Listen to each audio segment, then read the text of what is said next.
পশ্চিমবঙ্গের বিধানসভা ভোট 2026কে ঘিরে এবার সবচেয়ে বড় খবর শুধু রাজনৈতিক প্রচার নয়, বরং নিরাপত্তা ব্যবস্থার কড়া প্রস্তুতি। নির্বাচন কমিশনের ঘোষিত সূচি অনুযায়ী পশ্চিমবঙ্গে ভোট হবে দু দফায়, 23শে এপ্রিল এবং 29শে এপ্রিল, আর ভোট গণনা ও ফল ঘোষণা হবে 4ঠা মে। এই তিনটি তারিখ এখন গোটা রাজ্যের রাজনৈতিক লড়াইয়ের কেন্দ্রবিন্দুতে। আর এই ঘোষণার পর থেকেই সবচেয়ে বেশি আলোচনা হচ্ছে এবার বাংলার ভোটে কতটা কড়া থাকবে নিরাপত্তা বলয়। সবচেয়ে গুরুত্বপূর্ণ তথ্য হলো, একাধিক নির্ভরযোগ্য রিপোর্ট অনুযায়ী প্রতি দফায় প্রায় 2000 থেকে 2500 কোম্পানি সিএপিএফ অর্থাৎ কেন্দ্রীয় সশস্ত্র বাহিনী মোতায়েনের প্রস্তুতি রয়েছে। বাংলার মতো সংবেদনশীল রাজ্যে এই সংখ্যাটা যথেষ্ট তাৎপর্যপূর্ণ। সহজ কথায় নির্বাচন কমিশন চাইছে বুথ থেকে ব্লক, গ্রাম থেকে শহর, সব জায়গাতেই এমন এক নিরাপত্তা উপস্থিতি রাখতে যাতে ভোটের দিন আইন শৃঙ্খলা নিয়ে প্রশ্ন যতটা সম্ভব কম ওঠে। আপনি দেখছেন আজকের বার্তা বাংলা। এখানে আমরা কাউকে নয়, খবরকেই কেন্দ্র করে তথ্যভিত্তিক নিরপেক্ষ বাংলা বিশ্লেষণ তুলে ধরি। তাই যদি এখনও আমাদের চ্যানেলটি সাবস্ক্রাইব না করে থাকেন, তাহলে এখনই সাবস্ক্রাইব করে পাশে থাকা বেল আইকনটি চাপুন। আর ভিডিওটি তথ্যবহুল লাগলে অবশ্যই একটা লাইক দিয়ে আমাদের জানিয়ে দিন। এবার আসি আরও গুরুত্বপূর্ণ অংশে। রিপোর্ট অনুযায়ী মোট 2400 কোম্পানি সিএপিএফ মোতায়েনের পরিকল্পনার মধ্যে 480 কোম্পানি ইতিমধ্যেই রাজ্যে পৌঁছেছে বা আগাম মোতায়েন করা হয়েছে। এই 480 কোম্পানি নিয়ে আগেই প্রস্তুতি শুরু হয়েছে, যাতে শুধু ভোটের দিন নয়, ভোটের আগের সময়ও এলাকাভিত্তিক টহল, confidence building, strong room security এবং সংবেদনশীল এলাকায় উপস্থিতি নিশ্চিত করা যায়। অর্থাৎ কমিশন শুধু ভোটের দিনের উপর নির্ভর করছে না, ভোটের আগের পরিবেশও নিয়ন্ত্রণে রাখতে চাইছে।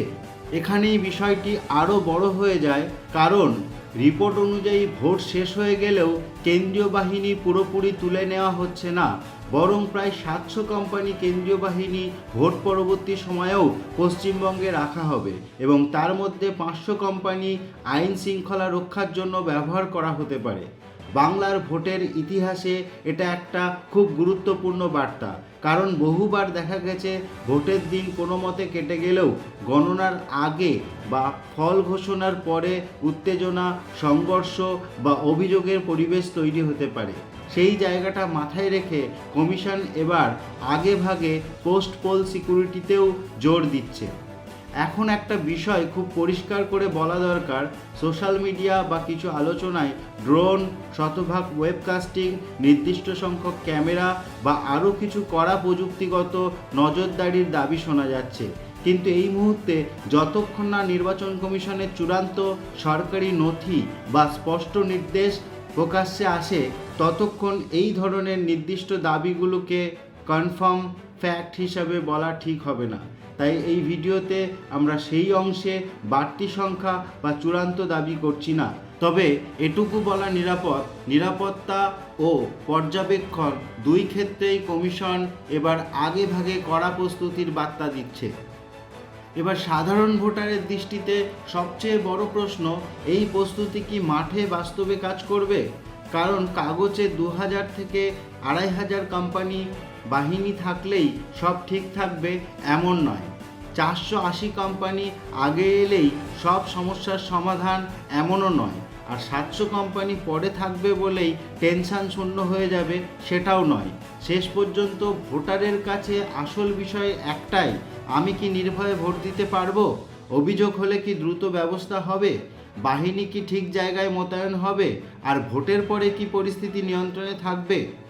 সব মিলিয়ে পশ্চিমবঙ্গের বিধানসভা ভোট 2026-এ এই মুহূর্তে সবচেয়ে পরিষ্কার ছবিটা হলো, এবারে নির্বাচন শুধু রাজনৈতিক লড়াই নয়, নিরাপত্তা ব্যবস্থাও বড় পরীক্ষা। বাংলার ভোট এবার শুধু ভোট নয়, নজরও থাকবে কড়া। এখন দেখার এই প্রস্তুতি কাগজে সীমাবদ্ধ থাকে নাকি সত্যিই মাঠে গিয়ে ভোটারকে দেয় সেই একটাই জিনিস, আস্থা।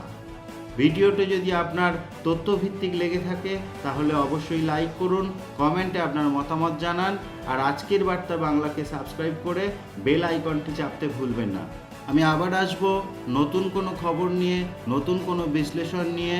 ততক্ষণে নিজেদের খেয়াল রাখুন, সুস্থ থাকুন, ভালো থাকুন, সচেতন থাকুন।